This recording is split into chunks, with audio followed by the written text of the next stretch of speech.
Ya en este viernes 10 de abril. Estamos terminando ya prácticamente dentro de la octava de Pascua. Mañana estaremos ya en el último día.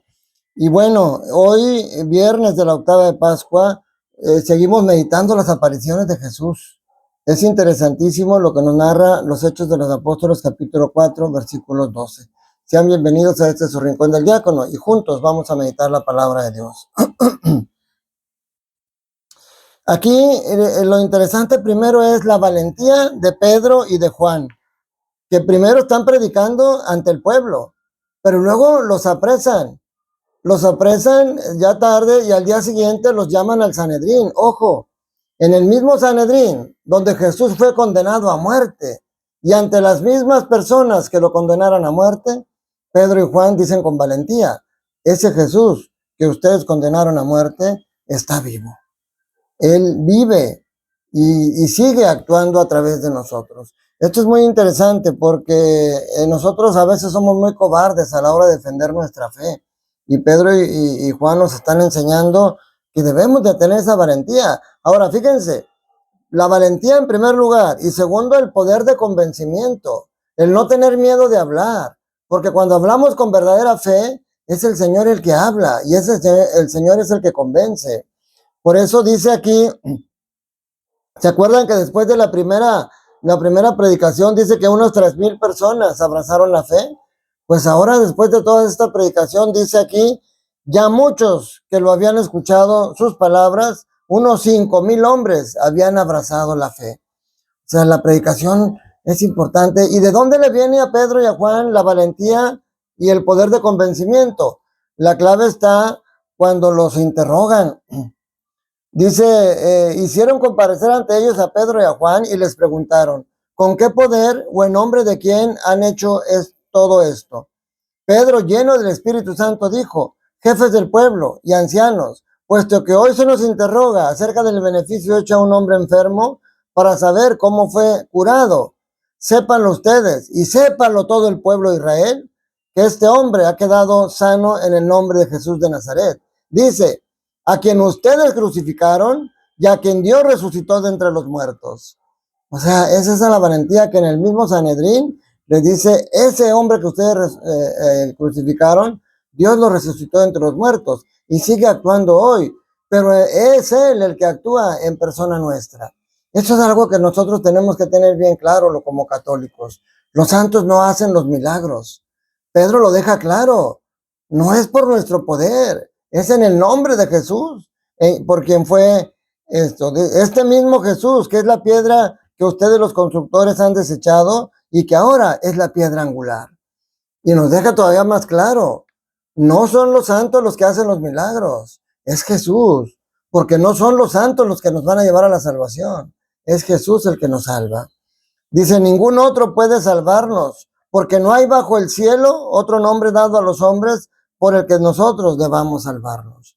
Entonces tenemos claro como católicos, mis hermanos, sí tenemos la devoción de los santos y son personas con un gran poder de intercesión, pero quien hace los milagros es Jesús.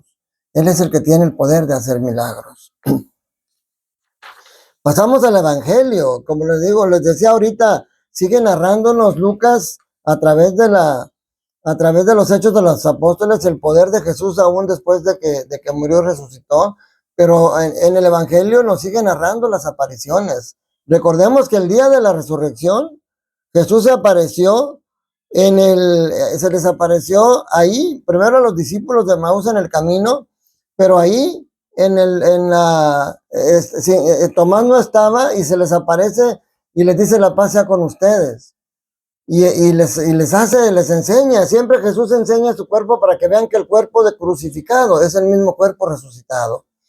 Pero Tomás no estaba, a los 8 días vuelve a aparecer Jesús ante ellos, ahí, ya con Tomás. Y hoy, fíjense, aquí algo interesante, estas dos apariciones fueron en el mismo lugar, donde estaban escondidos, donde estaban reunidos todos. Pero hoy nos dice que Jesús se les aparece cuando están trabajando. Qué interesante, hasta en tu lugar de trabajo, ahí te puede hablar el Señor. Ahí te lo puedes encontrar. Dice que Pedro, se les apareció de la siguiente manera. Estaban juntos Simón Pedro, Tomás, llamado el gemelo, Natanael, el de Caná de Galilea, los hijos de Zebedeo y otros 2 discípulos. Simón Pedro les dijo, voy a pescar. Ellos le respondieron, también nosotros vamos contigo. Salieron y se embarcaron, pero aquella noche no pescaron nada. Estaba amaneciendo cuando Jesús se les apareció a la orilla, pero los discípulos no lo reconocieron. Jesús les dijo, muchachos, ¿han pescado algo? Ellos le contestaron, no. Entonces él les dijo, echen la red a la derecha de la barca y encontrarán peces. Así lo hicieron, y luego ya no podían jalar la red de tantos pescados. Entonces el discípulo a quien amaba Jesús le dijo a Pedro, es el Señor. Tan pronto como Simón Pedro oyó decir que era el Señor, se anudó la cintura en la túnica, pues se la había quitado, y se tiró al agua.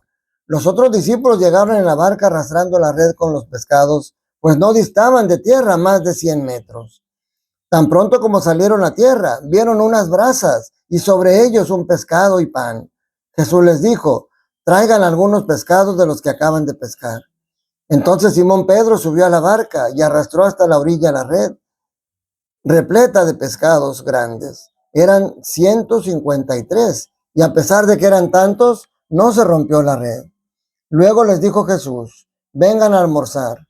Y ninguno de los discípulos se atrevía a preguntarle, ¿quién eres? Porque ya sabían que era el Señor. Jesús se acercó, tomó el pan y se los dio, y también el pescado. Esta fue la tercera vez que Jesús apareció a sus discípulos después de resucitar de entre los muertos. Fíjense, la tercera vez, pero ya lo comentaba, en una situación muy diferente. Ya no estaban todos reunidos. Ahora son 7 los que van en la barca. Y pasan toda la noche bregando y no pescan nada. Nuevamente aquí viene ese mensaje. Cuando tú estás esforzándote y no logras los resultados, es necesario que clames al Señor, que pidas la orientación, que Él te diga por dónde. A lo mejor tú te estás dando golpes en el mismo lugar y la salida está a un lado. Entonces el Señor se les aparece y les dice, busquen del lado derecho. A lo mejor a tu manera no lo has logrado, a la manera de Jesús lo vas a lograr. Eso es muy importante.